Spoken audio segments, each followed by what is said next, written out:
اعوذ باللہ من الشیطان اللعین الرجیم بسم اللہ الرحمن الرحیم الحمد للہ وکفا وسلام علی عبادہ الذین اصطفیٰ. درود بھیجیے.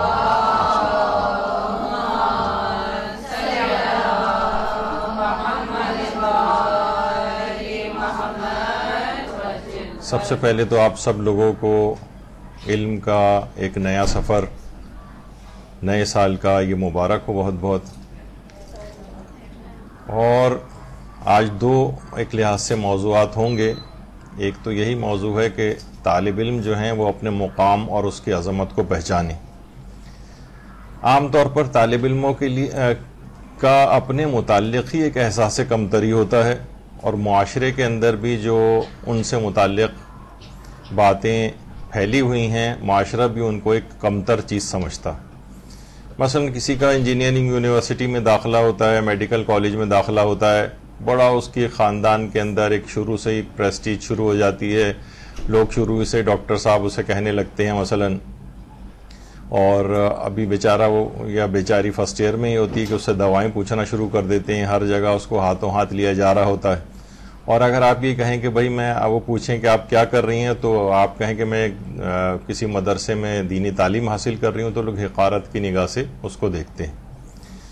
تو طالب علموں کا آپ دیکھیے گا کہ مقام اور عظمت یہ کیا ہے، اور آپ یہ مقام اور عظمت آپ کو کیوں دی گئی ہے.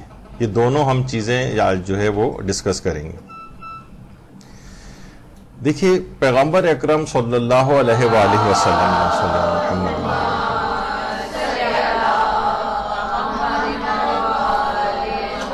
فرماتے ہیں کہ اگر کوئی ان لوگوں کو دیکھنا چاہتا ہو جنہیں اللہ نے آگ سے رہائی دی ہے تو وہ طالب علموں کو دیکھے. اچھا، اس میں خالی صرف یہی نہیں کہ حوزہ علمیہ میں پڑھنے والے مرد حضرات صرف وہی مراد ہیں اس سے، یا وہاں جو پڑھ رہے ہیں وہ مراد ہیں. نہیں، آپ لوگ بھی سب اس کے اندر شامل ہیں. جو بھی علم دین حاصل کرنے کی راہ پر قدم رکھتا ہے اللہ اس کو جہنم کی آگ سے رہائی عطا فرما دیتا ہے. تو کتنا بڑا مقام اور عظمت ہے.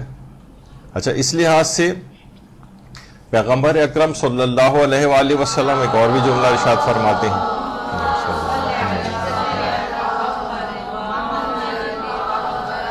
کہ جو شخص کسی عالم دین یا طالب علم کا احترام کرے وہ ایسا ہی ہے جیسے اس نے 70,000 انبیاء کا احترام کیا. 70,000 انبیاء کا احترام، اور معاشرے کے اندر اس کو ایک حقیر چیز سمجھا جا رہا ہے. مثلا آپ کہیں کہ بھئی میں فلاں چیز نہیں کر سکتی کیونکہ آج کل میرے جو ہے وہ مدرسے کے مثلا امتحانات چل رہے ہیں، تو آپ کو ڈانٹ پھٹکار کر کے جو ہے وہ خاموش کرا دیا جائے گا اور زبردستی آپ سے کام لیا جائے گا. لیکن یہی کوئی میڈیکل کالج کی طالبہ کہے تو اس کو تو بالکل چھوٹ مل جاتی ہے کہ بھئی یہ تو دیکھیے اس کے امتحانات ہو رہے ہیں، اس کو گھر کے کاموں سے آزاد رکھیے. تو معاشرے کے اندر یہ ایک خاص ایک سینیریو ہے کہ جو معاشرے کے اندر ایک جو ان کے دماغوں میں لوگوں کے تصور پایا جاتا ہے. 70,000 انبیاء کے اکرام اور احترام کے برابر ہے طالب علم کا اکرام کرنا. اچھا، اسی اعتبار سے ہمارے چوتھے امام سجاد علیہ الصلوۃ والسلام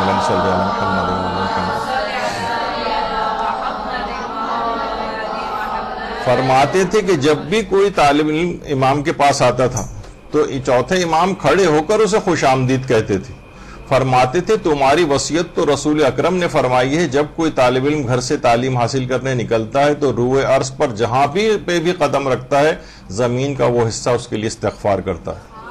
دینی طالب علم کسی اور ملتا ہے کہ امام کا کوئی صحابی آیا ہو اور امام اس کے استقبال کے لیے کھڑے ہو جاتے ہوں، لیکن دینی طالب علم کوئی آتا تھا، کوئی طالب علم آتا تھا، یعنی دین اور دنیا کی اس لحاظ سے ویسی تخصیص نہیں تھی، لیکن امام اس کے احترام میں کھڑے ہو جاتے تھے اور رسول اللہ کی ایک وصیت کو یاد دلاتے تھے. کتنی عظمت ہے. اچھا، اب یہ عظمت کیوں ہے؟ دیکھیے ابھی ہم اس کو ڈسکس کریں گے. روایتوں میں یہ تک آیا ہے، پیغمبر اکرم سے ہی روایت ہے کہ علم بہشت کے راستوں کی نشاندہی کرنے والا نور ہے. جیسے جیسے آپ علم حاصل کرتے جائیں گے آپ کو خود اندازہ ہوتا چلا جائے گا کہ میں جنت کے راستے کی طرف آگے کی طرف جا رہی ہوں. ہر قسم کی کجی سے انسان جو ہے پاک ہو جاتا ہے. عقائد کے جو انحرافات ہیں ان سے انسان ان سے بچ جاتا ہے، اور ایک صحیح ٹریک ہے جو سیدھا اس کو جنت کی طرف لے جاتا ہے. اسی طریقے سے روایات میں یہ بھی پیغمبر نے فرمایا کہ جو تلاش علم میں راستہ چلتا ہے اللہ جنت کی طرف اس کے راستے کو آسان بنا دیتا ہے. اب آپ کو طریقہ کار پتہ چلتے جائیں گے کہ میں کتنی آسانی کے ساتھ جنت کو حاصل کر سکتی ہوں. آپ کو پتہ چلتا جائے گا کہ میں جہنم سے اپنے آپ کو کیسے بچا سکتی ہوں. پل صراط پہ سے مجھے بآسانی پار کروانے والے اعمال کون سے ہیں. موقف جو وہاں پر قائم ہیں قیامت کے میدان کے اندر, چیک پوسٹیں بنی ہوئی ہیں, وہاں سے گزرنے کے میرے پاس طریقہ کار کیا ہیں. یہ ساری چیزیں آپ کے لیے کیا ہے, راستے کو آسان بناتا چلا جائے گا علم آپ کے لیے. اور اگر یہ چیزیں حاصل نہیں کریں گے, غلط سلط عمل جو ہے وہ کرتے رہیں گے, تو وہ اتنا ہی وہ راستہ کجی اور اس کا شکار ہوتا جائے گا. آپ کو پتہ ہے کہ منزل سے تھوڑا سا بھی اگر ڈیویشن آ جائے, 10 ڈگری کا بھی فرق آ جائے, تو جتنا انسان آگے چلتا چلا جاتا ہے منزل سے اتنا ہی زیادہ دور ہوتا چلا جاتا ہے. تو علم دین آپ کو صحیح ٹریک جو ہے وہ پتہ دیتا ہے. اور ایک اور بھی چیز جس کی یعنی ایک لحاظ سے ضمانت لی گئی ہے, پیغمبر فرماتے ہیں جس نے علم کو طلب کیا اللہ نے اس کا رزق اپنے ذمے لے لیا.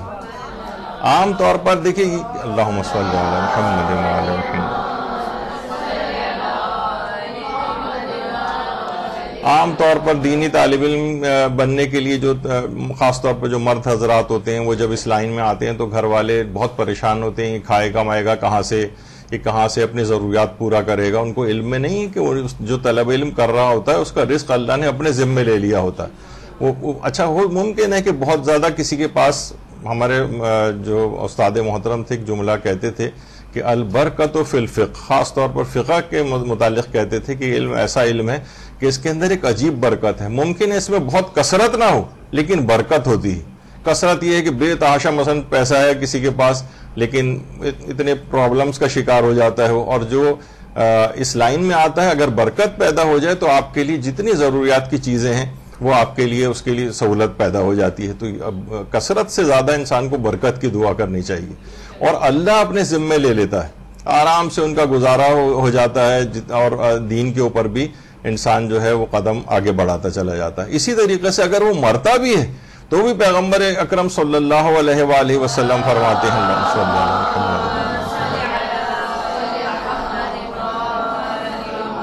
طلب علم کی راہ میں مر گیا یہ شہید مرتا ہے. اب اس سے زیادہ کیا کتنی عظمت آپ کو اور چاہیے. چوتھے امام آپ کے استقبال کے لیے کھڑے ہو رہے ہیں, 70,000 انبیاء کا اکرام کے برابر آپ کا احترام جو ہے وہ کیا جا رہا ہے, اور رزق اللہ نے اپنے ذمے لے لیا, موت بھی دے رہا ہے تو شہادت کی موت, اس سے زیادہ تو اکرام. ابھی تو ہم نے ساری حدیثیں پیش نہیں کی, ورنہ اس قدر آقا ری شاہری کی علم کے موضوع پر جو کتاب آئی ہے اس میں اگر آپ پڑھیں یا میزان الحکمت کے اندر پڑھیں تو کس قدر عظمت جو ہے وہ ایک طالب علم کی بتائی گئی. مثلا قبرستان کے قریب سے بھی گزر جائے تو قبرستان کے مردوں پر سے عذاب جو ہے ہٹ جاتا ہے. تو اس سے زیادہ تو بہرحال اس قدر عظمت ہے طالب علم کی.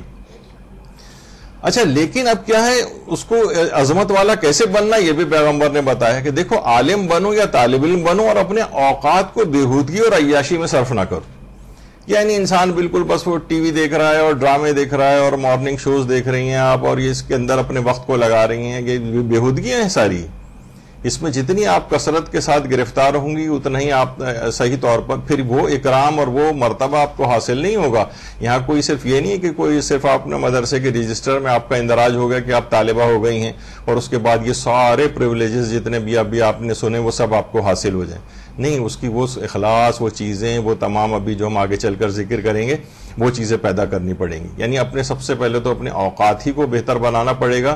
معلوم چلے کہ ہاں آپ کی طالب علم ہے. میں بار بار اسی کی مثال اپنی فیلڈ سے ریلیٹڈ دیتا ہوں کہ اگر کوئی جب داخلہ ہو جاتا ہے تو جب امتحانات میں پڑھائی ہو رہی ہے اور راتوں کو جاگا جا رہا ہے اور ہاسٹلوں کے اندر ٹھہرا جا رہا ہے اور سب کچھ ایک پورا ایک سینیریو بنتا ہے, نظر آ رہا ہوتا ہے کہ ایک محنتی طالب علم ہے, اور یہاں دینی طالبہ ہو اور وہ کچھ نہیں, وہ عام عورتوں اور لڑکیوں کی طرح سے بس وہ اپنا ٹائم کو ویسٹ کر رہی ہو تو اس کو حقیقی طالبہ نہیں سمجھا جائے گا.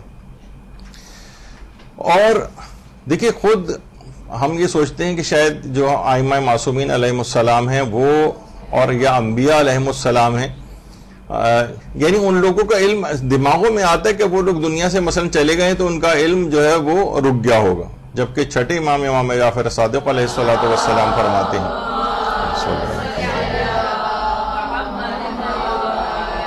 کہ خدا کی قسم, اللہ کی قسم, ہر شب جمعہ ہماری اور انبیاء کی ارواح عرش کے مقابل ہوتی ہیں, پس جب ہماری ارواح ہمارے ابدان میں واپس آتی ہیں تو علم کا جم غفیر لے کر آتی ہیں.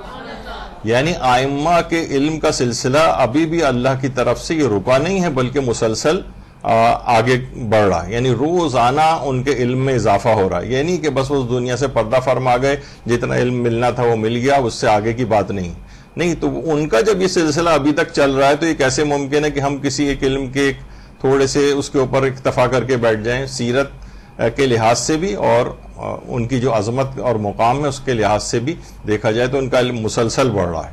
تو یہ خود ہمارے لیے بہت سے پیغامات ہیں اس میں کہ علم کا سلسلہ یہ نہیں کہ بس شادی ہو گئی تو علم کا سلسلہ رک گیا، بچے ہو گئے تو علم کا سلسلہ رک گیا، جیسے کہ عام طور پر معاشرے کے اندر دیکھنے میں آتا ہے. تو یہ سلسلہ کبھی بھی رکے نہیں، اس کے بعد بھی یہ ایسے ہی سلسلہ جاری رہنا چاہیے. اچھا اب دیکھیے، لوگ حج و عمرہ اور زیارات کے لیے جاتے ہیں، مثلا مدینہ منورہ پیغمبر اکرم صلی اللہ علیہ وآلہ وسلم کی قبر مبارک پہ جاتے ہیں.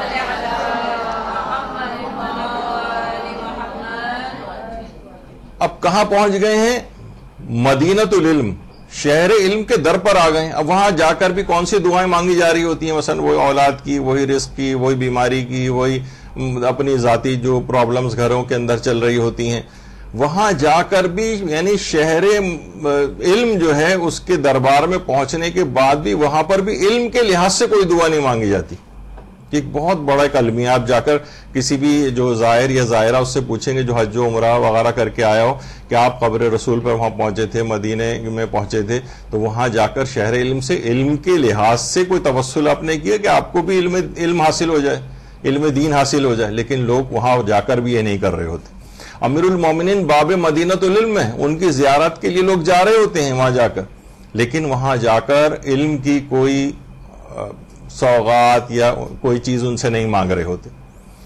جنت البقیع جا رہے ہوتے ہیں، وہاں باقر العلوم اور امام جعفر صادق علیہ الصلوۃ والسلام، اللہم صلی علی محمد وآل محمد، چوتھے امام اور دوسرے امام ان کی قبور بھی ہیں، لیکن وہاں جا کر ان کی قبروں کو دیکھ اتنے قریب کھڑے ہوتے ہیں لوگ وہاں پر، تو اس کے باوجود بھی یعنی باقر العلوم کے پاس موجود ہے، علم کے لحاظ سے کوئی دعا نہیں مانگ رہے ہوتے. یہ بہت توسل، دیکھیے دینی طالب علم کے لیے توسل بہت ہی ضروری ہے. کیسے ممکن ہے کہ جن کے پاس سارے علم کی خزانے اور چابیاں موجود ہوں اور آپ کوئی بھی ان سے توسل کیے بغیر کوئی علم حاصل کر سکیں؟ پاسبل نہیں.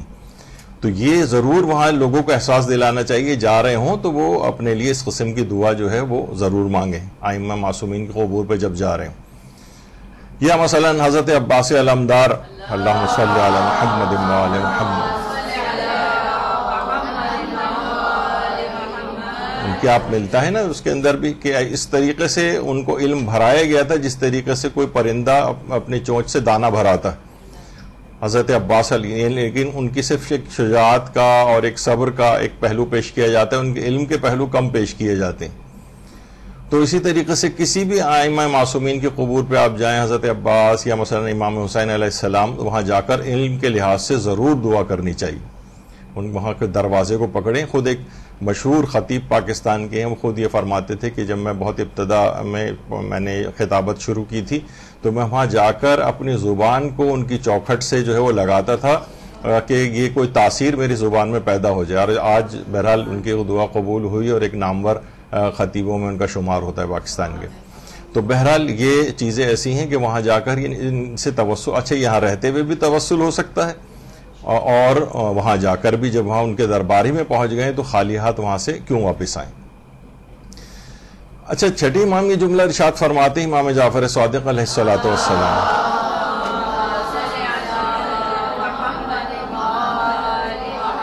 ایک سیریز ہے کہ حضرت لقمان نے اپنے جو فرزند کو نصیحتیں کی ہیں، قرآن کے اندر بھی اس کا ذکر ہوا ہے، احادیث میں بھی ذکر ہوا ہے کہ جب لقمان نے اپنے فرزند کو جو نصیحتیں کی تھیں ان میں سے یہ بھی تھا کہ اے نور نظر، اپنے دن و رات کے اوقات میں کچھ حصہ تحصیل علم کے لیے بھی رکھو، کیونکہ تحصیل علم کو ترک کرنے سے بڑھ کر کوئی اور بربادی نہیں. کچھ نہ کچھ حصہ آپ روزانہ کم سے کم 1 گھنٹہ رکھیں، آدھا گھنٹہ رکھیں، 15 منٹ رکھیں. ابھی تو سمجھیں زیرو ہی ہے نا تقریباً، لیکن آہستہ آہستہ گریجولی اس کو بڑھانا چاہیے. دیکھا جائے تو یہ بھی بہت کم ہے. جب ہم ویسے دیکھتے ہیں آج ماشاءاللہ سے 25 یا 26 سال تقریباً مدرسے کو چلتے ہوئے ہو گئے ہیں، اور جو سلیبس ہے ہم نے جو ابتدا کے اندر جب اس کو سلیبس چھپوایا تھا جو آپ کو بھی پراسپیکٹس کی صورت میں ہوگا، اور اپنے استاد محترم کو دکھائے تھے کہ مدرسہ ہے، اس کا ہمارا اندازہ ہے کہ ہم اس کو شاید 3 سال میں ایک کا کورس ہے یہ، تو انہوں نے اسی وقت دیکھتے ہوئے کہہ دیا تھا کہ یہ تو 25-30 سال والا آپ نے جو ہے پراسپیکٹس جو چھپوا دیا ہے، اور واقعی آج 25 سال ہو گئے اور ہم نے اس کو اب دوبارہ ریویو کیا تو معلوم یہ چلا کہ 75% صرف ہم اس کورس کو 25 سال میں مکمل کر سکے جو کہ ہم نے اس کے اندر رکھا تھا۔ تو یہ بہرحال ایک یہ بھی ہے کہ اگر بہت کم آپ علم کا پورشن اس کے اندر رکھیں گے حاصل کرنے کا تو ظاہر ہے وہ پھر بہت عرصے کے اندر پھیل جائے گا۔ جتنا زیادہ تیز رفتاری کے ساتھ علم حاصل کر سکیں اتنا اچھا ہے، کم سے کم 1 گھنٹے سے اس کو شروع کریں اور پھر انشاءاللہ اس کے اندر بتدریج اضافہ کریں۔ روزانہ اپنے گھر کے لحاظ سے بات ہو رہی ہے۔ اچھا اب دیکھیے وہ جو تھا شروع میں یہ بات آئی تھی کہ کس طریقے سے ایک طالب علم کو یہ مقام حاصل ہوتا ہے کہ اتنا کہ وہ 70 انبیاء کی عزت اور اکرام کے برابر اس کا اکرام ہو جاتا ہے، تو خود قرآن کے اندر یہ بات آئی ہے کہ وَاتَّقُوا اللَّهَ وَيُعَلِّمُكُمُ اللَّهُ، تم تقوی اختیار کرو اللہ تم کو علم عطا کرے گا۔ اس کا مطلب یہ ہے کہ جو اب طالب علم جو ہے اس کو گناہوں میں ملوث نہیں ہونا چاہیے۔ اگر وہ گناہوں کے اندر بھی ویسے ہی ملوث رہا تو سمجھے ایک لحاظ سے اس نے کچھ رٹی رٹائی چیزیں کر لی ہیں، کچھ اصطلاحات یاد کر لی ہیں، لیکن علم کی نورانیت اس کے اندر پیدا نہیں ہوئی جب تک کہ وہ تقوی کو حاصل نہیں کرے گا۔ اللہ سے ڈرو، واتقوا اللہ، اللہ کا تقوی اختیار کرو، وَيُعَلِّمُكُمُ اللَّهُ، پھر اللہ تم کو علم عطا فرمائے گا۔ یہ ایک انتہائی اہم ترین چیز ہے۔ دیکھیے ابھی ایک لحاظ سے ایک بات ہو جائے اس میں کہ تقوی کی، دیکھیے ویسے علماء کہتے ہیں 4 اقسام ہیں، ہمارے ساتھ بہت بڑا المیہ یہ ہے کہ ہم تو پہلی والی جو قسم ہے نا اسی کے اوپر ہی اٹک کر رہ گئے ہیں۔ ایک ہے پہلی قسم کہلاتی ہے ورع تابعین۔ ورع اور تقوی یہ تقریباً ہم معنوں میں استعمال ہوتے ہیں، کچھ علماء تھوڑا سا اس کی تعریف میں فرق بھی کرتے ہیں، لیکن بہرحال ابھی ہم تقوی کے معنوں میں لے رہے ہیں۔ ایک تابعین کا تقوی ہوتا ہے، وہ یہ ہے کہ تمام گناہوں سے انسان پرہیز کرے۔ یہ سب سے منیمم ابھی سمجھے شروعات ہے اس تقوی کی۔ اس میں پہلا مرحلہ یہ ہے کہ انسان اپنے آپ کو تمام گناہوں سے بچانے کی کوشش کرے، یہ ورع تابعین کہلاتا ہے۔ دوسرا ہے ورع صالحین، یہ مشتبہ چیزوں سے بھی انسان اپنے آپ کو بچائے۔ ایک کھانا آپ کے سامنے آیا، مثلا ایئر لائن میں سفر کر رہے ہیں، اس نے فش لا کر رکھ دیا آپ کے سامنے، اب آپ کو پتہ نہیں ہے، مثلا مشتبہ چیز ہے آپ کے سامنے کہ یہ پتہ نہیں چھلکے والی ہے، بغیر چھلکے کی ہے، اوائڈ کریں، ترک کریں، نہیں کھائیں اس کو۔ کوئی چیز مال آپ کے سامنے آیا، کوئی پیسے آپ کے پاس آئے، کوئی اس طرح کی چیز ہے، یعنی صالحین کا تقوی یہ کہ صرف گناہوں سے اپنے آپ کو نہیں بچاتے بلکہ کیا ہے مشتبہ چیزوں سے بھی اپنے آپ کو بچا، ڈاؤٹ فل جو چیزیں ہوتی ہیں، قف عند الشبہ، شبہ کے مقامات میں پیغمبر فرماتے ہیں کہ توقف کرو، رک جاؤ اس جگہ پر، تو یہ ورع صالحین ہے۔ تیسری قسم ورع متقین کہلاتی ہے، وہ کیا ہے؟ یعنی مباح چیزوں سے بھی انسان اپنے آپ کو بچائے۔ بہت سی مباح چیزیں ایسی، دیکھیے سہیلیوں کی گیدرنگ ہو رہی ہے، مباح چیز ہے، بڑی اچھی چیز بھی شمار ہوتی ہے، لیکن کیا ہے آپ کو پتا ہے کہ جناب یہ مباح ایک حرام کام کا پیش خیمہ بن سکتا ہے۔ اب ایک دوسرے پتہ چلا کسی کا مذاق بھی اڑایا جا رہا ہے، اس میں غیبتیں بھی کی جا رہی ہیں اور اس طرح کی بہت سی چیزیں ہوتی۔ یہ کیا یعنی ورع متقین یہ کہ مباح چیزوں کو بھی وہ لوگ ترک کرتے ہیں، کیونکہ انہیں پتہ ہے کہ اس مباح کے نتیجے میں ایک حرام کام ہو سکتا ہے۔ مثلا جیسے راتوں کو بہت دیر تک جاگنا، ویسے مباح ہے، مرضی کوئی شخص جو ہے وہ یعنی زیادہ دیر بھی جاگ سکتا ہے، لیکن یہ مباح کیا ہے؟ پیش خیمہ بنے گا نماز فجر کے قضا ہونے کا۔ آپ جب سوئیں گی 4 بجے تو 5 بجے کہاں آپ اٹھ کے نماز فجر پڑھ سکیں گی؟ تو کیا ہے کہ انسان کو اپنے آپ کو مباحات سے بھی، ایسے مباحات سے اپنے آپ کو بچانا ہوتا ہے کہ بظاہر وہ مباح ہے، جائز ہے، مثلا بہت زیادہ پیٹ بھر کے کھانا کھانا، اب انٹا غفیل ہو کے پڑ گئے ہیں اور اس کے بعد ایسی زبردست قسم کی نیند آ رہی ہے کہ بس نمازوں کو نہیں اٹھا جا رہا ہے، وہ مباح چیز تھی، لیکن کیا ہے کہ حرام کام کا ایک پیش خیمہ، یہ ورع متقین کہلاتا ہے۔ یہ مباح چیزوں سے بھی اپنے آپ کو بچاتے ہیں، جبکہ حدیث کے اندر یہ آیا کہ کوئی شخص اس وقت تک متقین میں سے قرار نہیں پاتا جب تک کہ مباح چیزوں کو بھی حرام کے خوف سے ترک نہ کرے۔ ایسی آپ کو پتہ ہے کہ ایسی گیدرنگ ہو رہی ہے رشتہ داروں کی عام طور پر کہ جہاں پر یہ اس قسم کی غیبتیں بھی ہو سکتی ہیں ایک دوسرے کے ساتھ۔ میں اپنا ذاتی ایکسپیرینس ویسے بتاتا ہوں، مجھے پتہ ہے کہ جیسے اگر بہت سے رشتہ دار ایسے ہیں، اگر آپ الگ سے بالکل ان کے پاس جائیں ملنے کے لیے تو لازمی ہے کہ اچھا ظاہر ہے جب رشتہ دار بیٹھتے ہیں تو وہ دوسرے رشتہ دار کی بات ہوتی ہے اور کوئی نہ کوئی ایسی بات اس طرح سے ہو سکتی ہے اس کے اندر کہ آپ کو جو ہے وہ غیبت میں مبتلا سننا ہی کم سے کم خود نہ بھی کریں تو سننا تو پڑ ہی جاتا ہے. تو میری پوری کوشش یہ ہوتی ہے کہ خاندان کی ان تقریبات کو یعنی میں خاص طور پر اٹینڈ کروں جس میں بہت سارے لوگ بلائے گئے ہوں. جب وہ بہت سارے لوگ ہوتے ہیں تو وہاں غیبتیں وغیرہ نہیں ہوتی, سب لوگ بہت اچھے ایک دوسرے سے مل رہے ہوتے ہیں.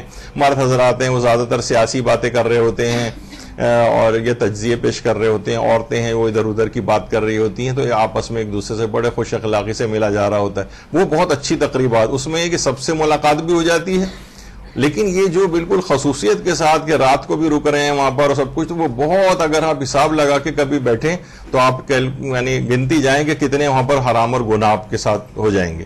تو یہ مباح چیزیں تھیں, ملنا ملانا بلکہ اچھی چیز ہے رشتہ داروں کے ساتھ, لیکن کیا ہے یہ حرام کام کا پیش خیمہ بن رہا ہے.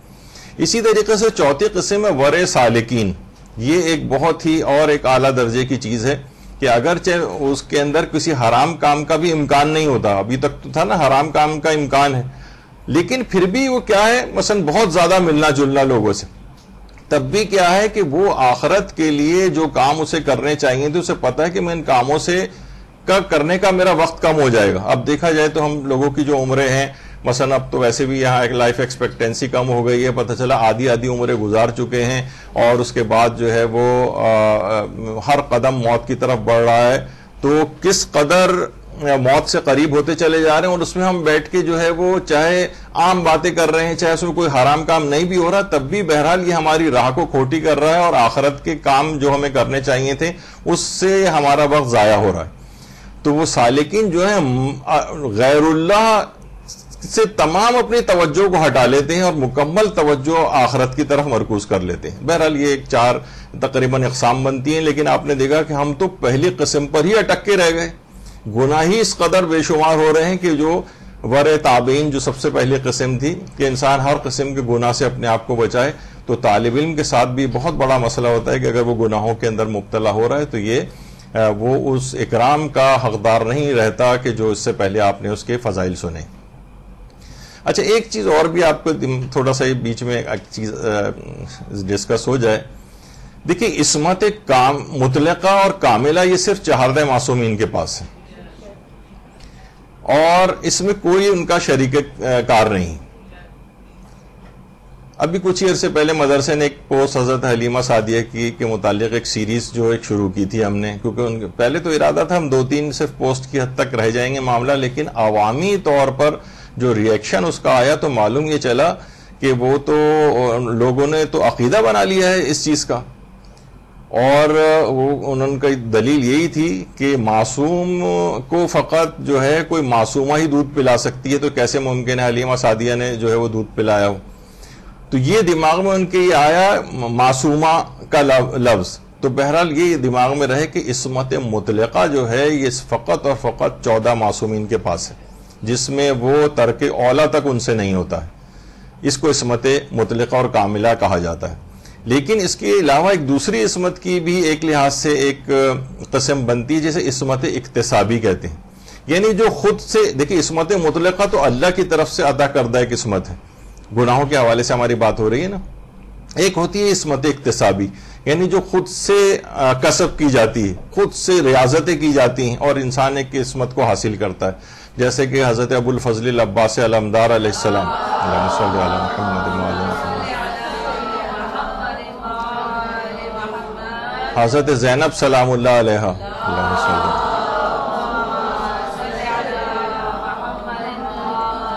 شہزادہ علی اکبر علیہ السلام, اللہم صلی علی محمد,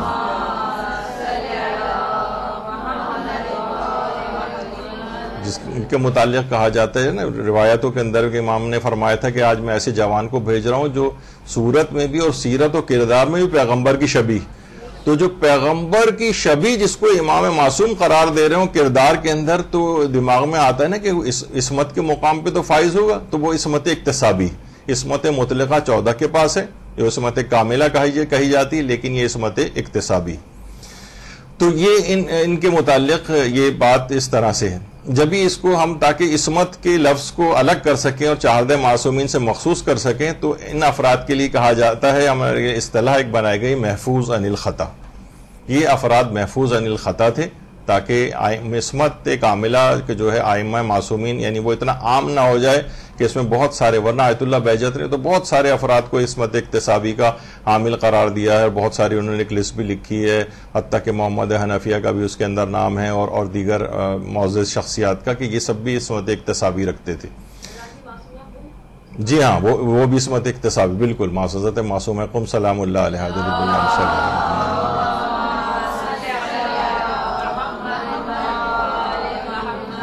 تو یہ محفوظ عن الخط. اچھا، اب کیا کوئی عام شخص عصمت اکتسابی حاصل کر سکتا ہے؟ مثلا اب دینی طالب علم کے لحاظ سے ہم گفتگو کر رہے ہیں کہ کوئی بھی گناہ اس کو نہیں کرنا چاہیے. تو دیکھیے علماء نے کہا، اور حقیقت بھی ہے، کہ کوئی عام شخص بھی عصمت اکتسابی حاصل کر سکتا ہے. یعنی یہ راہ کھلی ہوئی ہے. دیکھیے اللہ آپ سے چاہتا ہے یا نہیں چاہتا کہ آپ ایک بھی گناہ نہ کریں؟ بالکل چاہتا ہے نا اللہ، لیکن پھر بھی چلیں ہم سے ہو جاتے ہیں وہ ایک الگ ہے. لیکن کیا یہ چیز پاسبل ہے؟ ہمارے استاد محترم بتاتے تھے، ایک مرجع تھے ان کے محفل کے اندر بہت سارے افراد، علماء، مجتہدین وغیرہ جمع ہوتے تھے، تو وہاں پہ بھی یہ مسئلہ ڈسکس ہوا. تو انہوں نے کہا کہ کیا کوئی عام شخص ایسا ممکن ہے کہ پوری زندگی گزار دے اور ایک بھی گناہ نہ کرے؟ تو کہہ رہے ہیں اس محفل میں موجود کئی افراد نے ہاتھ کھڑے کیے کہ انہوں نے ایک بھی گناہ اب تک نہیں کیا. یعنی اس کا مطلب یہ ہے کہ ایک عام شخص بھی اتنا مقدس ہو سکتا ہے، کیونکہ اللہ نے آپ پر ایک ایسی چیز تو نہیں کہ جو آپ کے لیے، مثلا اللہ نے آپ سے نہیں کہا کہ ہوا میں اڑو، کیونکہ اسے پتا ہے کہ ہم اڑ نہیں سکتے، اس نے مکلف نہیں ہمیں قرار دیا اس کا. تو یہ ایک چیز کہ ہم مکلف ہی نہیں. اگر ناممکن ہوتا کوئی بھی گناہ، ایک بھی گناہ نہ کرنا، یہ ناممکن چیز ہوتی، تو اللہ کبھی بھی آپ سے یہ اس کا تقاضا نہیں کرتا. جب بھی آپ کو، اس کا مطلب ہے کہ عام شخص عصمت اکتسابی حاصل کر سکتا ہے. یعنی ابھی بھی آپ دیکھیں تو کتنی چیزوں میں آپ کی پرسنٹیج وائز عصمت ہے. مثلا ہم نے کسی کو قتل نہیں کیا، کوئی چوری ڈکیتی نہیں کی، کسی کو کوئی جسمانی نقصان اس لحاظ سے نہیں پہنچایا، کوئی کسی کا مال غصب نہیں کیا. کتنی لسٹ آپ گناہوں کی نکالیں تو آپ پتہ چلے گا کہ یہ والی اتنی 1% تو مثلا عصمت اکتسابی آپ کے اندر بھی پائی جاتی ہے. اب اس کو آپ کو پرسنٹیج کو بڑھاتے جانا ہے. تو بہرحال یہ اس طرح سے ممکن ہے. جب بھی امام خمینی فرماتے تھے ایک چیز ہوتی ہے محال عقلی،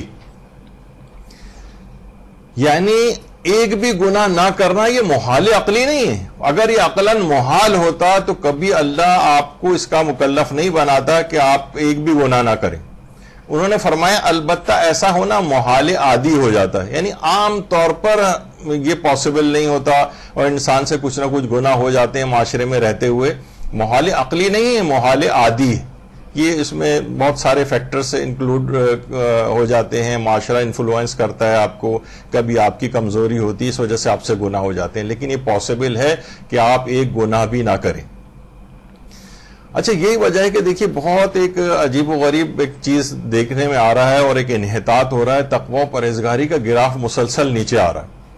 ہم اپنے ابتدائی طالب علمی کے دور میں ہم دیکھتے تھے، خود ہماری اپنی فیلنگز جو ہوتی تھیں ان میں اور اب میں جیسے جیسے زمانہ آگے کی طرف جا رہا ہے وہ اس میں ڈیکلائن نظر آ رہا ہے. واضح لوگوں کے اندر بھی واضح طور پر نظر آ رہا ہے. لوگ کس طریقے سے ایک تقوی و پرہیزگاری کی باتیں سنتے تھے، اب تو اس قدر نامانوس ہو گئی ہیں باتیں. مثلا دوست بھی ہم سب لوگ بیٹھتے تھے تو اب تقوی و پرہیزگاری کی بات، آگے سے آگے آخرت کو کیسے حاصل کریں، احادیث کا تذکرہ، یہ وہ سب چیزیں.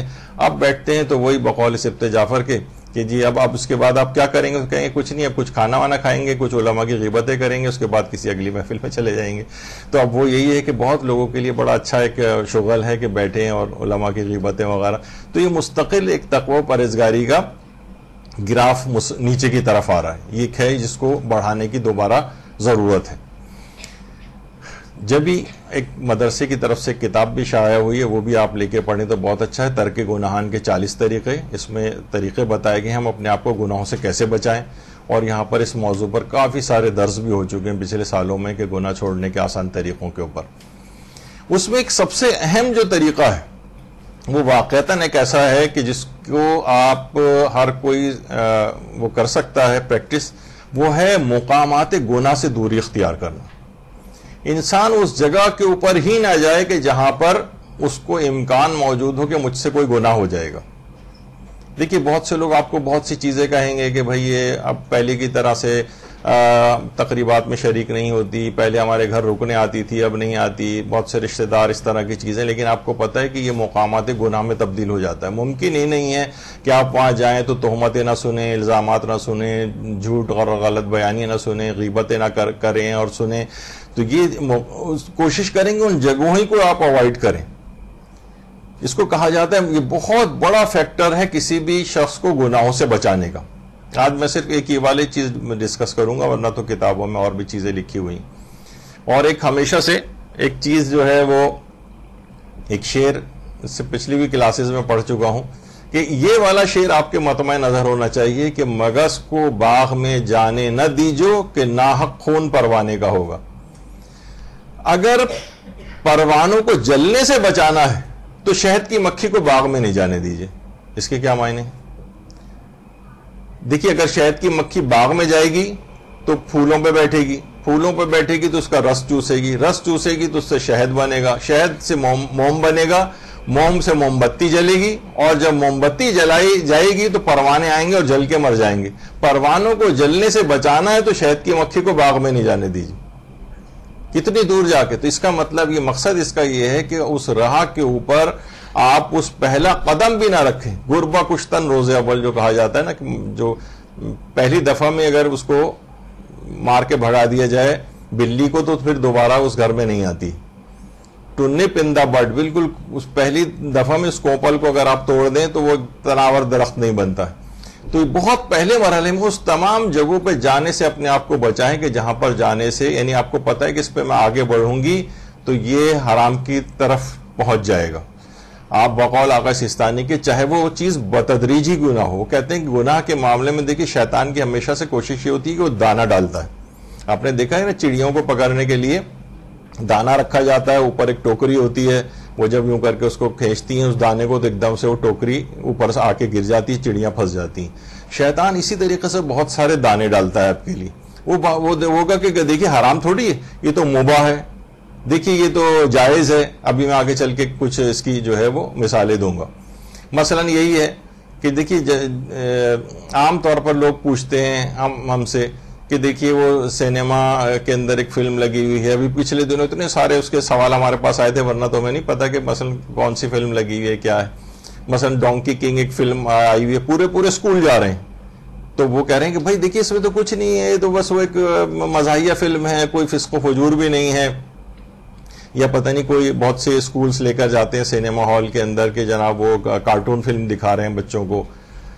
اب لوگ سوالات پوچھتے ہیں، تو سینما کے فقہی احکام کے اوپر بھی ہمارے یہاں پورا ایک درس یہاں پر ہو چکا ہے، اس میں تفصیل سے بتایا گیا تھا۔ تو بہت سی چیزیں صرف یہ نہیں ہوتی شیطان دانہ ڈالتا ہے، یعنی کیا اچھا دیکھیے کیوں آپ کو یہ تصویر دکھائی گئی ہے کہ جب بالکل قیام پاکستان کا ابتدائی زمانہ تھا تو اس زمانے میں 2 فلمیں یہاں پر آئی تھیں اور اسلامک فلمیں تھیں، ایک کا نام تھا اللہ اکبر، ایک تھی سبحان اللہ، اور اس میں کچھ بھی نہیں تھا، نہ کوئی گانے تھے، نہ کوئی بے حجاب عورتیں تھیں، نہ کوئی موسیقی تھی اس کے اندر، بس خانہ کعبہ اور یہ بہت سی اچھی چیزیں اس کے اندر جو ہے دکھائی گئی تھیں۔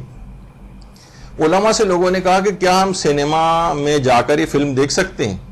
تو انہوں نے کہا کہ جو کبھی بھی جو سینما جاتے رہتے ہوں ان کے لیے ضروری ہے کہ اس کو جا کر دیکھیں، اور جو کبھی آج تک سینما نہیں گیا وہ اس فلم کو دیکھنے بھی نہ جائے۔ بھئی جو ہمیشہ جاتا رہتا ہے سینما وہ تو وہاں جائے اور شاید وہ خانہ کعبہ وغیرہ دیکھ کے اس کے دل میں کوئی تبدیلی، کیونکہ اس کو دیکھ کے بھی تبدیلی آ جاتی ہے تو چلے جاؤ دیکھنے۔ لیکن جو کبھی نہیں گیا وہاں پر وہ اس فلم کو دیکھنے بھی نہ جائے، یہ شیطان اس کے لیے دانہ ڈال رہا ہے۔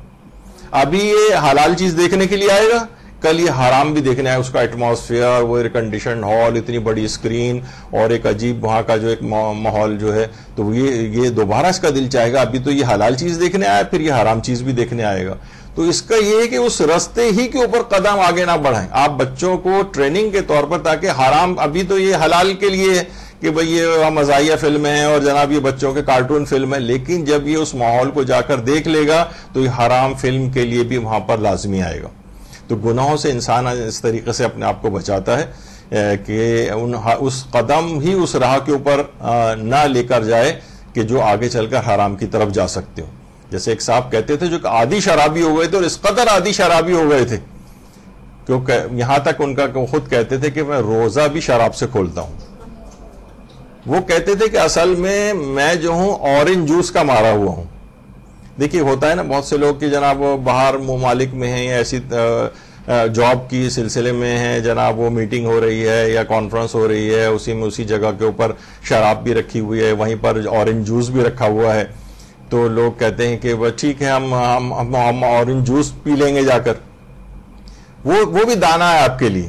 ویسے تو فقہی حکم یہ کہ اس میز سے ہر چیز اٹھا کر کھانا جس پہ شراب موجود ہو, چاہے کوئی بہت بڑی سی میز ہو, ایک کونے پہ شراب ہو, دوسرے کونے کے اوپر اورنج جوس ہو, وہاں سے کوئی چیز اٹھا کر کھانا ہی حرام ہے. تو انہوں نے کہا کہ بھئی اس طرح سے ہے تو کوئی بات نہیں, میں وہاں جاؤں گا اور اورنج جوس پی لوں گا. تو کہہ رہے ہیں 2 3 4 دفعہ اورنج جوس میں نے اس طریقے سے پیا, اور اس کے بعد پھر ایک دفعہ وہ بھی پیشکش ہو گئی شراب کی, وہ بھی پی لی, یہاں تک کہ میں اتنا عادی شرابی بنا کہ جو ہے اب روزہ بھی میں اس سے افطار کرتا ہوں.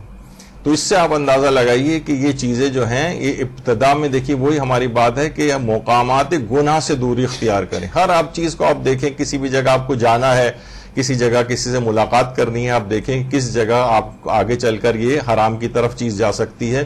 اپنی عاقبت انسان کو بچانی ہے. لوگوں کے اندر آپ کو کب تک اپنی قدردانی وہ کروائیں. کہا جاتا ہے نا کہ جو قدر ہے نا وہ آپ کی مرنے کے بعد ہی لوگوں کو ہوتی ہے, کیونکہ مردہ پرست لوگ ہیں کہ اس میں تو آپ موجود ہیں جس زمانے میں, اس میں آپ کی کوئی قدر نہیں کرے گا.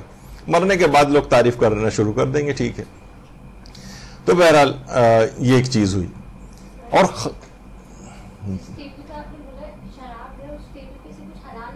جی حلال چیز بھی نہیں کھا سکتے اس پہ سے, فقہی حکم ہے, کیونکہ اللہ نے یہی والی چیز ہے کہ آپ حلال اٹھا کے کھائیں گے, کل کو حرام بھی اٹھا کے کھائیں گے. جب بھی یہ کہ اس جگہ جاؤ ہی نہیں, اس ایسی تمام محافل کے اندر بھی شرکت نہ کرو کہ جہاں آگے چل کر حرام کی طرف جا سکتے ہو.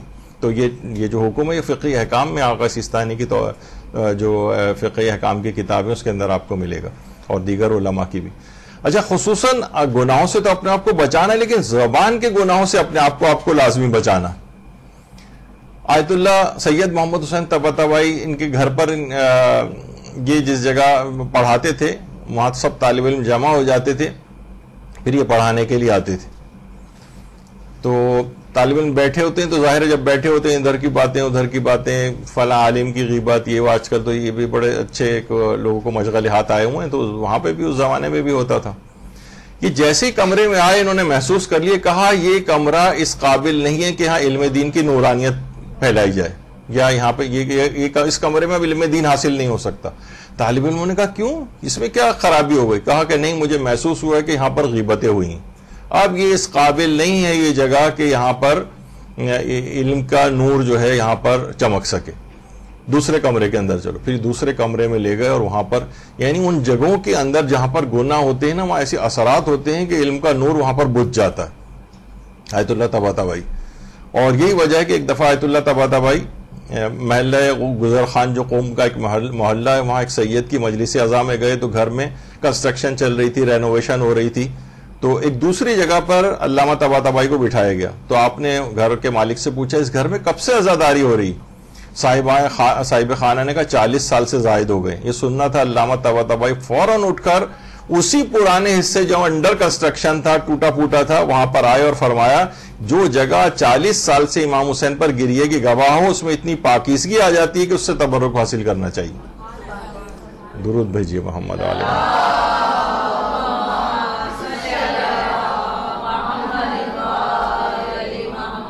تو نیکیوں کے بھی اسی طرح سے اثرات ہوتے ہیں, وہ جگہ متبرک اور پاکیزہ ہو جاتی ہیں. اسی طریقے سے گناہوں کے بھی اثرات ہوتے ہیں. آپ کو اپنے آپ کو بچانا چاہیے ان تمام جگہوں پہ جانے سے, یا ایسی غیبتوں کی محفل, یا آپ کو خود دیکھنا پڑے گا کہ کیا ہے, یعنی کون سی جگہ آگے چل کر آپ کو گناہ کے اندر گرفتار کر سکتی.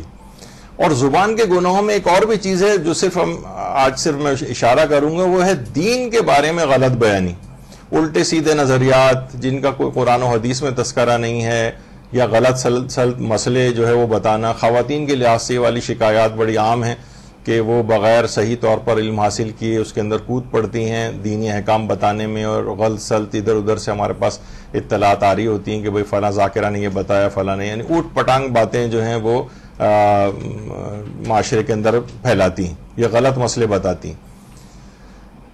آقا شیخ محمود حسین زاہد تہران کے ایک بہت ہی مقدس عالم دین تھے، اور یہ اپنے نماز جماعت بھی پڑھاتے تھے، اور وہیں پر نماز جماعت کے بعد فقہی احکام بھی بتایا کرتے تھے۔ آج کل یہ سلسلہ مساجد میں بہت کم ہو گیا ہے، پیش امام حضرات بالکل اینڈ ٹائم پہ اذان جب ہو رہی ہوتی ہے اس وقت اندر آتے ہیں، اور اس کے بعد اس نماز پڑھائی اور پھر فوراً زیارت کے بعد نکل گئے۔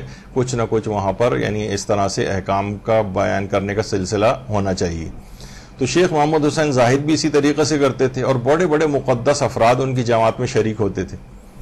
تو ایک دن انہوں نے کچھ احکام بتائے، اس رات کو جو ان کے جو نماز جماعت میں شریک تھے، رات کے 12 بجے ان کے گھر کے دروازے پہ انہوں نے دستک دی۔ تو وہ لوگ نکل کے آئے، ارے آغا آپ اس وقت کیسے رات کے 12 بجے؟ کہا کہ اصلاً یہ ہے کہ میں نے ایک مسئلہ فقہ آج غلط بیان کر دیا، تو میں وہ آپ کو تصحیح کرنے کے لیے آیا ہوں کہ مجھ سے مسئلہ غلط بیان ہو گیا۔ کہا آغا کل ہم نماز جماعت میں تو ہمیں آنا ہی تھا، وہاں پر آپ ہمیں بتا دیتے۔ کہا کہ نہیں، آپ کا تو ارادہ ہے کل نماز جماعت میں آنے کا، لیکن مجھے ملک الموت کے ارادے کا پتہ نہیں ہے اپنے متعلق، کیا پتا کہ میں کل تک زندہ بھی رہ سکوں گا یا نہیں، تو میں آج ہی اس کی کریکشن کرنا چاہتا ہوں۔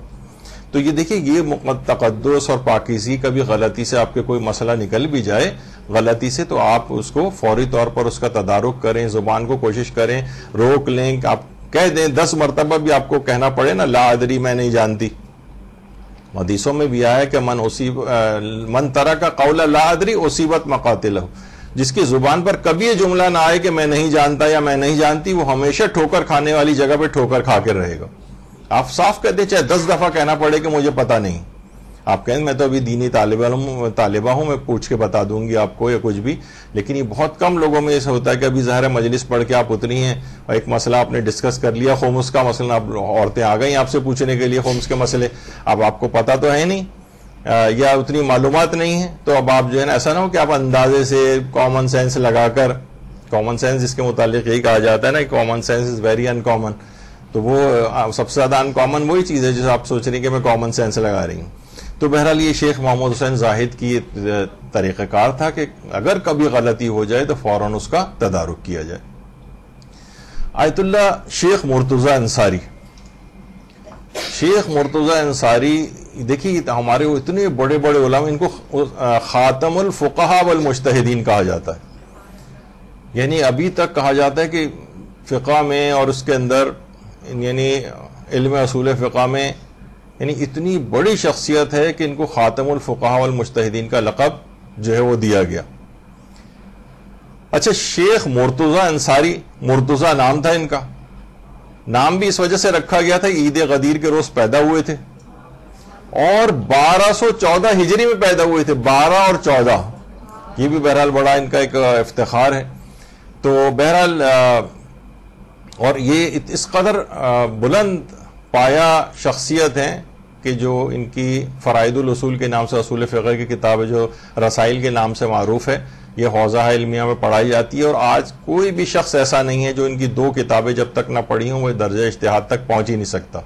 ایک تو یہی رسائل، اور دوسری جو ہے وہ مقاصب محرمہ، مقاصب کے نام سے جو مشہور ہے، رسائل، مقاصب، کفایت الاصول، کفایت الاصول تو خیر ملا کاظم خراسانی، یہ 3 کتابیں جو ہیں اس کے بعد پھر انسان درس خارج میں چلا جاتا ہے، یعنی پھر وہ سمجھنے کے لحاظ سے اس نے نصابی جو ہے وہ اپنا کورس ختم کر لیا۔ تو یہ اتنے بڑے عالم جو ہے وہ کس طریقے سے ہوئے، تو یہاں پر ان کے اس پہ ایک درس بھی ہو چکا ہے، شیخ مرتضی انصاری کی کامیاب زندگی کے چند اہم راز جو اس کے اندر بتائے گئے تھے۔ ایک تو اس کے اندر خصوصیت کے ساتھ طالب علم کے لیے یہ ہے کہ وہ اپنے والدین کا حد سے زیادہ اکرام کرے۔ شیخ مرتضی انصاری جب نجف سے واپس سے ایران گئے تو ان کی والدہ نے کہا کہ بس تم نے جو پڑھ لیا، اب میں تمہیں واپس نہیں جانے دوں گی۔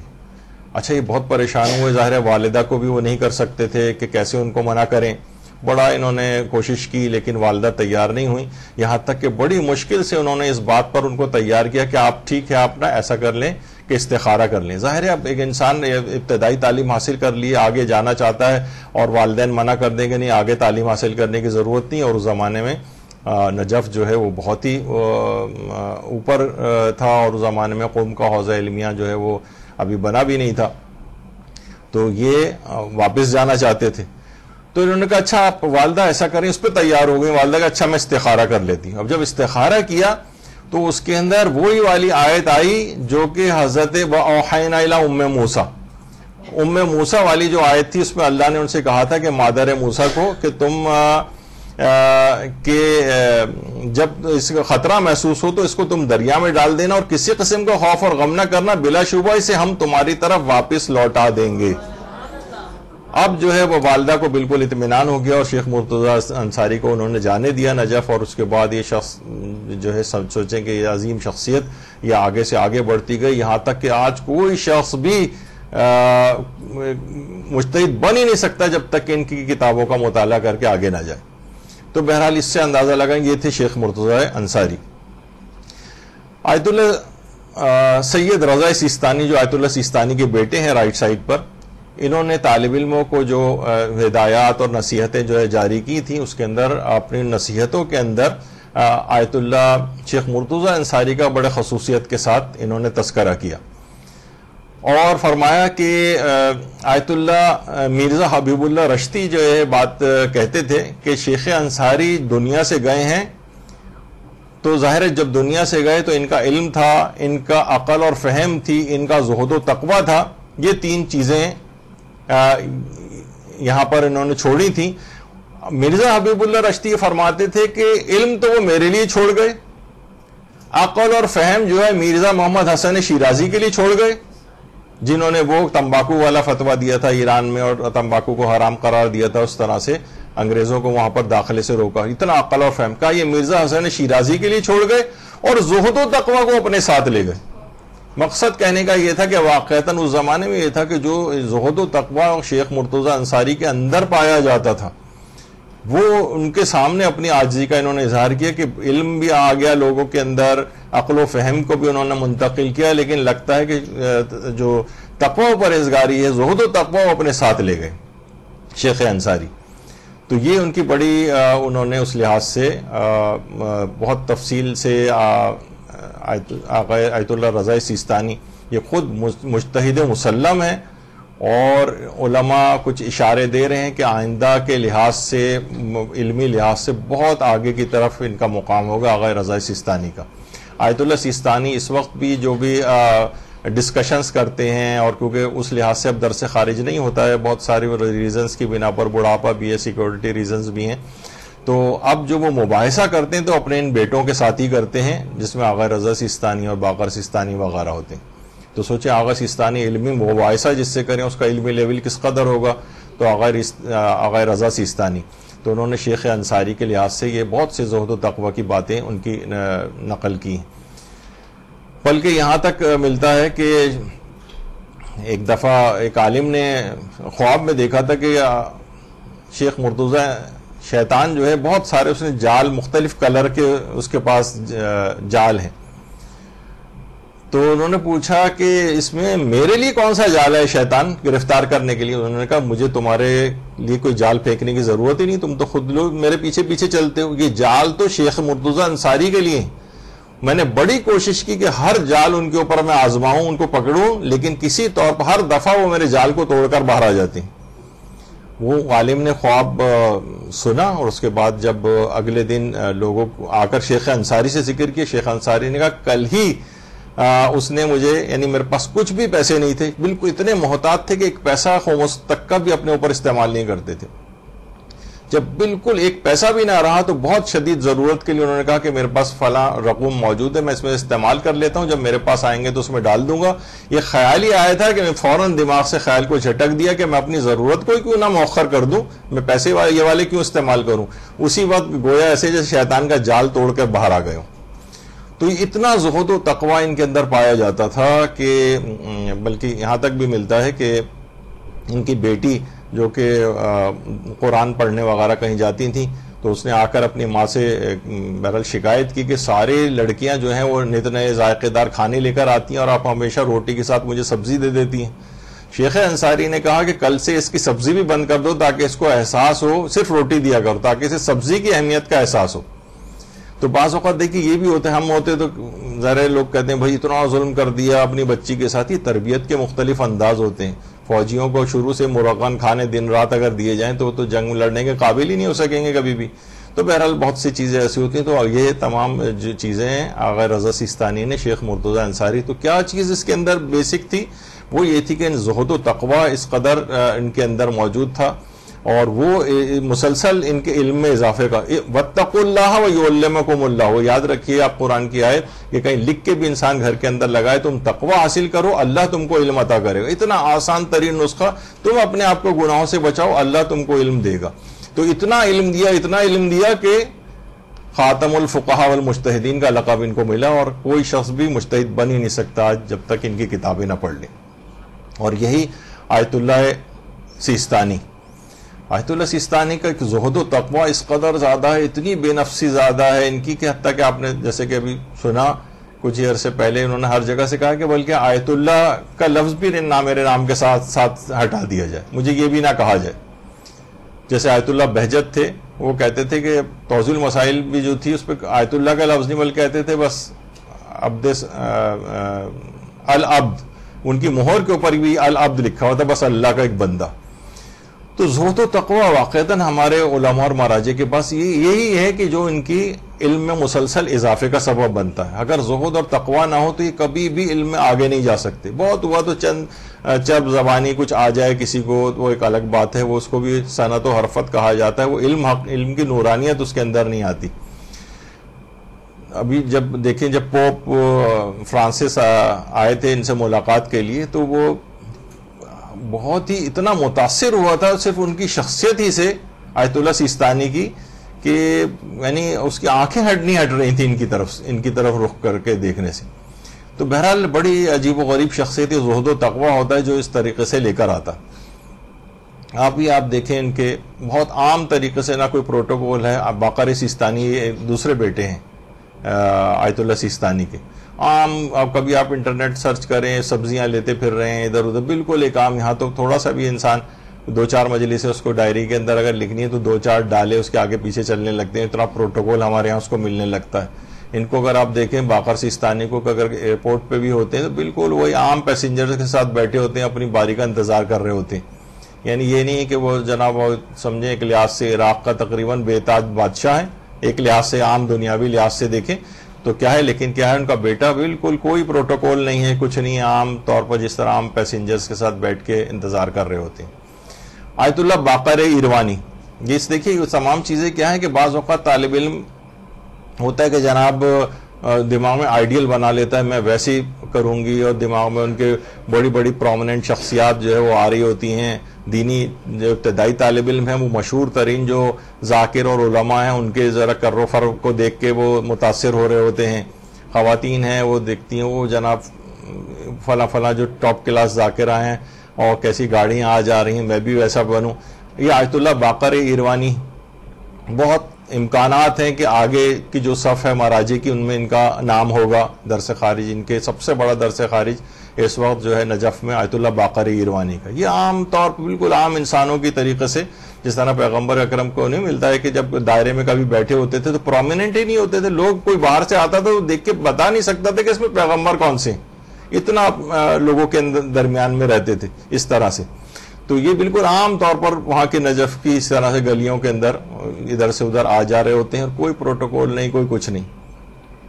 اور یہ وہی ہیں جو کہ باقاعدہ جوتے جو پالش کرتے ہیں زائرین کے آیت اللہ باقر ایروانی. جب ان سے پوچھا بھی گیا کیا وجہ ہے کہ بڑے بڑے علماء مراجع فقہا زوار ابا عبداللہ کے سامنے اپنی ہر حیثیت کو بھول کر خدمت پہ تیار ہو جاتے ہیں, تو آیت اللہ باقر ایروانی نے جواب دیا کس مقام اور مرتبے کی تم بات کرو, کس حیثیت کو بھولنے کی بات کرتے ہو؟ میں زوار حسین کے جوتے پالش کرنا اپنی سعادت سمجھتا ہوں, اور یہ ایسا نہیں ہے کہ میں نے اپنی کسی حیثیت کو قربان کیا ہو, بلکہ میں تو اس خادم حسین بننے کی حیثیت پر امام حسین کا شکر گزار اور ممنون ہوں.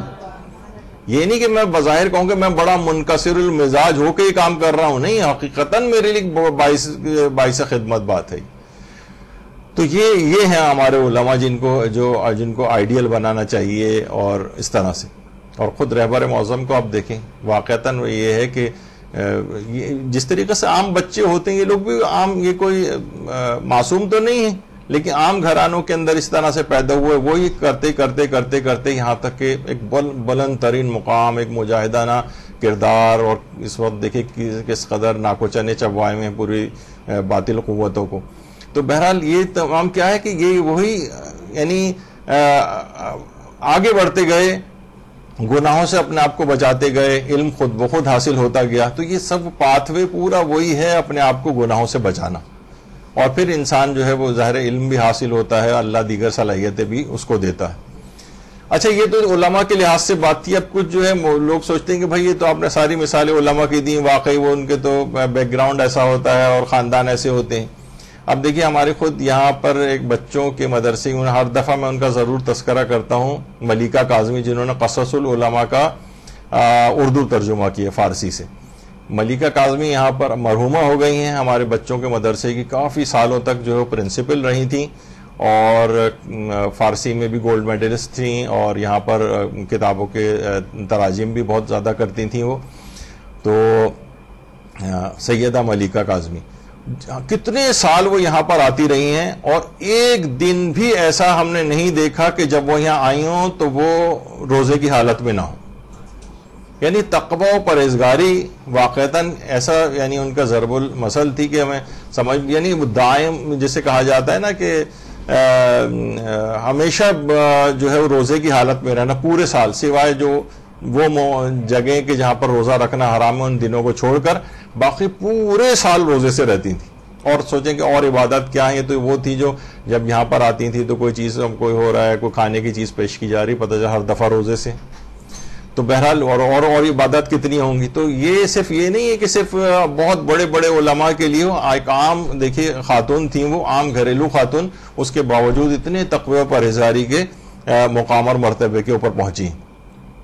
یہی وجہ ہے کہ علامہ مجلسی فرماتے تھے کہ تقوی کے بغیر علم ایک وبال ہے، اور عمل کے بغیر، علم کے بغیر عمل جو ہے وہ ایک اندھیرا ہے. یعنی اگر آپ نے علم حاصل کرتے گئے تو نفس امارہ بھی اتنا ہی بڑا عالم بن جاتا ہے اگر اپنے آپ کو آپ نے گناہوں سے نہیں بچایا. تو علامہ مجلسی یہ بات خاص طور پہ کہتے تھے جب بھی ہمارے امام محمد تقی علیہ الصلوۃ والسلام فرماتے تھے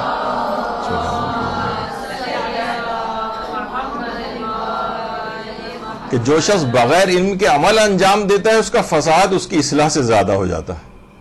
یعنی بہت سے لوگ کتنے ہمارے پاس آتے ہیں کہ بھائی اب ہم متاثر ہو گئے، وہاں سے آئے اور ہم نے نا اپنی 20 سال کی نمازیں بھی جو ہے قضا پڑھ لی. پتہ چلا کہ وہ 20 سال کی نمازیں بھی غلط وضو اور غلط مسائل کے تحت پڑھی تھی، وہ جو پڑھی گئی نمازیں وہ بھی باطل ہو گئی. تو یعنی کیا ہے کہ علم کے بغیر اگر آپ نے عمل کیا تو وہ بھی بعض اوقات پورا اس انداز سے ضائع ہو جاتا ہے. تو علم کی اہمیت اس طرح اپنے طور پر.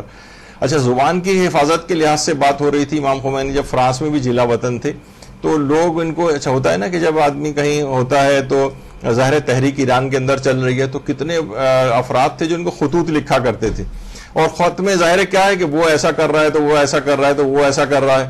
تو امام خمینی نے بہت غصے میں جواب دیا تھا کہ آئندہ کوئی شخص بھی ایک دوسرے کی غیبتیں لکھ کر مجھے خط میں نہ بھیجے. میں غیبتیں پڑھنا اور سننا بھی نہیں چاہتا ذرا سے بھی.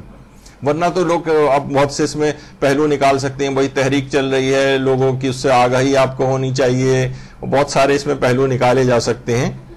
لیکن امام خمینی کہتے تھے نہیں، مجھے یہ غیبتیں سننے کی کوئی ضرورت نہیں. مجھے ناراض ہوتے تھے تو نہ سنیں غیبت کے گناہ کو اور نہ اس کو انجام دیں.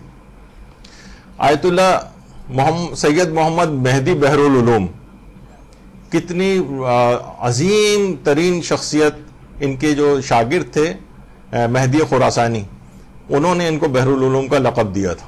یعنی ورنہ ان کا نام سید محمد مہدی تھا. اور ان کا بھی جو سن وفات ہے وہ 12/12 ہے، 1212 کے اندر جو ہے ان کا انتقال ہوا ہے. تو بڑی عجیب، اتنا یعنی علم اور تقوی کے ساتھ اس قدر زہد ان کے اندر پایا جاتا تھا. یعنی جتنا تقوی میں بڑھتے گئے اتنا ہی علم کے اندر بھی آگے بڑھتے گئے. لوگ یہاں تک کہ ان کے متعلق میں نے اکثر پیش کر چکا ہوں کہ شک میں بھی پڑ گئے تھے کہ کہیں امام زمانہ یہی تو نہیں، یعنی نام بھی مہدی ہے، علم کے اندر بھی بحر العلوم کا جو ہے وہ لقب ان کو جو ہے وہ دیا گیا ہے. تو بہت ہی ہمارے علماء کی ایک وہ رہی ہے تقوی پرہیزگاری کے لحاظ سے کہ بار بار اس وجہ سے طالب علم کی مقام اور مرتبہ کہ اتنا آپ کو عزت و اکرام دیا جا رہا ہے، اس کی وجہ یہی کہ طالب علم کو اپنے آپ کو گناہوں سے بچانا پڑے گا. پھر علم اللہ کا وعدہ خود ہے کہ وہ آپ کو عطا کرتا جائے گا. اور جو خود وہاں نجفی کے اندر شیخ توسی کی قبر کے قریب ہی ان کی جو ہے قبر مبارک بھی ہے، آیت اللہ سید محمد مہدی بحر العلوم کی. اس سے اندازہ لگائیں کہ اتنی عظیم شخصیت یہ بن گئے ہیں سید محمد مہدی بحر العلوم کہ آیت اللہ سید محمد حسین حسینی تہرانی انہوں نے کتاب لکھی ہے مواد شناسی. شاید اس کی ایک آدھ جلد کا پتہ نہیں، مجھے یاد پڑتا ہے کہ شاید اردو ترجمہ بھی ہوا ہے، لیکن یہ 10 والیوم کے اندر یہ کتاب ہے. اس کے اندر انہوں نے ایک واقعہ لکھا ہے.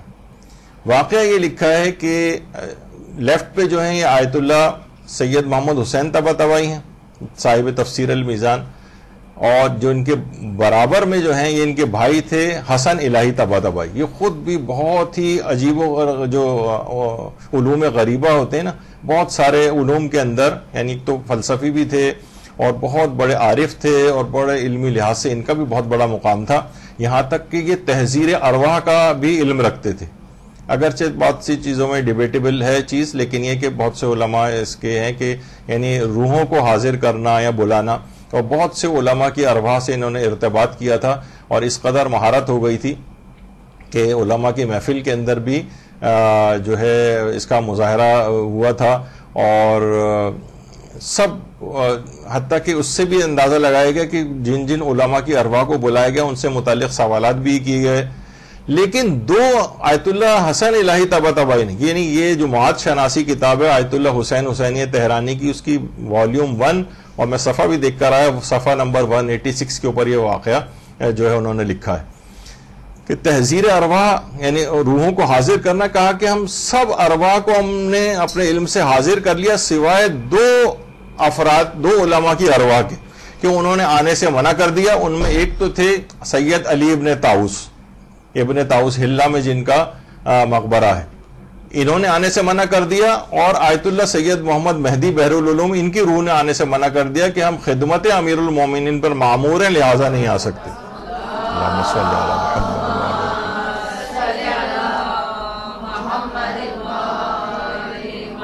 تو تقوی اور پرہیزگاری اور پھر اس کے نتیجے میں ملنے والا علم، یہ لوگ کہاں سے کہاں جا کر پہنچ گئے کہ برزخی زندگی میں براہ راست امیر المومنین کے خادم ہونے کا شرف ان لوگوں نے حاصل کیا. تو یہ چیزیں ایسی ہیں کہ جو جب تک یہ تقوی و پرہیزگاری کو اب ساتھ میں نہیں ملائیں گی، علم حاصل نہیں ہوگا. اس کے بغیر علم حاصل ہو بھی گیا تو سمجھیں کہ وہ ایک اگر 100 یا 1000 واٹ کا بلب بھی ہو، اس پہ کالے رنگ کے کپڑے چڑھا دیے جائیں تو کتنی معمولی سی روشنی اس میں سے نکلے گی. تو گناہوں کی جو سیاہی ہے وہ اگر اس بلب کے اوپر اگر آ جائے تو وہ اس کے روشنی مان پڑ جاتی. تو بہرحال اس کو اپنے آپ کو آگے کی طرف بڑھانا پڑے گا. اور اس کے لیے ضروری ہے کہ حضرت امیر نے بھی ایک اس کا نسخہ بتایا کہ جو شخص سورہ قل ہو واللہ احد کو نماز فجر کے بعد پڑھے، اور ایک روایت میں کہ 11 دفعہ خاص طور پہ اگر پڑھے، تو اس روز کوئی گناہ اس سے سرزد نہیں ہوگا، خواہ شیطان کتنا ہی زور کیوں نہ لگائے. ایک روایت میں یہ جملے ہیں. اور شیطان ذلیل و نامراد ہو کر رہے گا. یہ جملے یہ ہیں کہ خواہ شیطان کتنا ہی زور کیوں نہ لگائے، اگر آپ نے نماز فجر کے بعد 11 دفعہ سورہ توحید کی تلاوت کی تو شیطان اس روز آپ سے کوئی گناہ نہیں کروا سکے گا. تو روزانہ کی بنیاد پر یہ شروع کر دیں. اور آیت اللہ وحید خراسانی بھی فرماتے تھے اگر 11 مرتبہ صبح کی نماز کے بعد اور 11 مرتبہ رات میں سورہ قل ہو اللہ احد پڑھ کر اور امام زمانہ علیہ السلام کی خدمت میں ہدیہ کیا جائے تو یہ ایک اکسیر احمر کا کردار ادا کرے گا، اور آپ کی یعنی تمام یعنی آپ کی بہت ساری پریشانیوں کو یہ چیز ختم کر سکتی ہے. تو گناہ بھی آپ سے کچھ نہیں ہوں گے، اور امام زمانہ کی خدمت میں ایک ہدیہ بھی روزانہ صبح اور شام کے وقت میں پہنچا کرے گا. اور سونے سے پہلے اگر کوئی شخص سورہ قل ہو اللہ احد کو پڑھے تو خدا اس کے 50 سال کے گناہوں کو معاف کر دیتا. تو روزانہ یہ بھی کریں تو روزانہ آپ کا نامہ اعمال کم سے کم بالکل صاف ہو جائے گا. گناہوں سے اور ایک پاکیزگی حاصل ہوگی. اس کے بعد آپ کو نئے سرے سے اپنے اعمال کی جو ہے وہ کرنی پڑے گی, اس کو آگے بڑھانا ہوگا. اور ایک طریقہ کار آیت اللہ بہجت بھی فرماتے تھے کہ اگر کوئی شخص مکے, مدینے, نجف, کربلا, سامرہ, کاظمین, مشہد, قم میں مدفون ہستیوں کو ایک سورہ الحمد اور کوئی سا ایک سورہ ہدیہ کرے تو اس عمل سے گناہوں سے حفاظت اور توبہ کی توفیق نصیب ہو جاتی ہے. یعنی جتنے مقامات مقدسہ پر مدفون ہستیاں ہیں, اگر آپ ان کے لیے روزانہ ایک دفعہ سورہ الحمد اور کوئی سا ایک اور سورہ مثلا سورہ قل هو اللہ احد یا 3 دفعہ اگر پڑھ کر اگر ان ہستیوں کو ہدیہ کریں تو فائدہ کیا ہوگا؟ گناہوں سے بھی حفاظت ہوگی, آپ سے گناہ بھی ہونے رک جائیں گے اور توبہ کی توفیق آپ کو نصیب رہے گی. اگر بالفرض کبھی ہو بھی گیا تو فوراً آپ توبہ کے ذریعے اپنے اس گناہ کو معاف کروا سکیں گے. جب یہ پورا پاک و پاکیزہ سلسلہ ہو جائے گا, اب علمی سفر آپ کا بڑے آرام سے طے ہوگا. آدھا درس ہی آج ہو پایا اور ابھی آگے بھی مجھے بہت سی چیزیں بیان کرنا تھیں, لیکن ابھی میں نے ٹائم دیکھا تو ٹائم ہو گیا ہے. اور دوسرے جو ہمارے فاضل عالم دین ہیں وہ آپ کا جو ہے وہ درس لیں گے, تو انشاءاللہ اس کا جو اگلا حصہ ہوگا وہ اگلے درس میں بیان کریں گے. لیکن آج کا جو مین ہے, جو تھیم ہے آج کا, کہ آپ کو اس قدر عظمت جو ایک طالب علم کو ہے, وہ صرف یہ نہیں ہے کچھ چیزوں کا وہ رٹا لگا لے. آپ کو خود بھی پتا ہے کہ کوئی بہت معمولی سا کام کرے اور اس کو نوبیل پرائز تو نہیں دیا جائے گا نا. تو نوبیل پرائز اسی وقت ملے گا جب اس کے برابر کا کام بھی کیا جائے. تو یہی ہے کہ دینی طالبہ صرف ہونا ایک ٹائٹل, ایک رجسٹر میں نام میں اندراج ضروری نہیں ہے, بلکہ اس کا ایک پورا ایک پیکیج ہے جس کو حاصل کر کے آپ اس عزت و اکرام کی مستحق بنتی ہیں. تو اس میں سب سے پہلی چیز یہ کہ اپنے آپ کو گناہوں سے بچانا ہے, اور گناہوں سے بچانے کا پہلا مرحلہ یہ ہے کہ ان تمام جگہوں سے اپنے آپ کو دور کریں جو آپ کو گناہ کی طرف لے جا سکتی ہوں. میں نے صرف ایک ہی پہلو آج بیان کیا اور چند ایک علماء کی مثالیں زندگی کی دیں جنہوں نے گناہوں سے اپنے آپ کو بچایا اور کتنے اعلیٰ ترین مقام, حتیٰ کہ خادم امام مولا امیر المومنین ہونے کا انہوں نے حاصل کیا شرف. تو کوئی نہ کوئی شرف تو آپ کو بھی کسی نہ کسی حد تک حاصل ہو جائے گا. تو انشاءاللہ اپنے قدم کو آگے سے آگے بڑھائیں. اور یہ بھی بات بیان ہوئی کہ عصمت اکتسابی وہ ہر کوئی اپنے ظرف کے مطابق پرسنٹیج وائز حاصل کر سکتا ہے. یہ نہیں ہے کہ ہم صرف لوگوں کو دیکھ کے صرف وہ دماغ میں کہ ٹھیک ہے ان کی عظمتیں اپنی جگہ پر ہیں, جو اس مقامات تک پہنچے ہیں. آیت اللہ ارباب رحیم, ان کا میں نے ایک دفعہ تذکرہ کیا تھا کہ وہ اس حد تک تقوی پرہیزگاری میں تھے کہ تقریباً 25-30 سال اپنے بھائی اور بھاوج کے ساتھ ایک ہی گھر کے اندر رہے تھے اور وہ اپنی بھاوج کو شکل سے نہیں پہچانتے تھے. یعنی اس حد تک علماء کی ملتی ہے کہ نگاہ تک بھی انہوں نے اس انداز سے کبھی نہیں کی. تو بہرحال یہ ہمارے علماء کی چیزیں ہیں, جب یہ آج تک ان کا ذکر جو ہے وہ یاد رہتا ہے تو انہی کی سیرت پہ ہمیں عمل کرنا ہے, اور ائمہ معصومین کی سیرت کا پرتو انہی علماء کے اندر نظر آتا ہے. تو بہرحال یہاں پر ہم گفتگو روکتے ہیں انشاءاللہ. اب اگلی نشست میں آگے کے کچھ باتیں بھی بیان کی جائیں گی. بس صلی اللہ علی محمد و آلہ الطیبین الطاہرین. درود بھیجیں.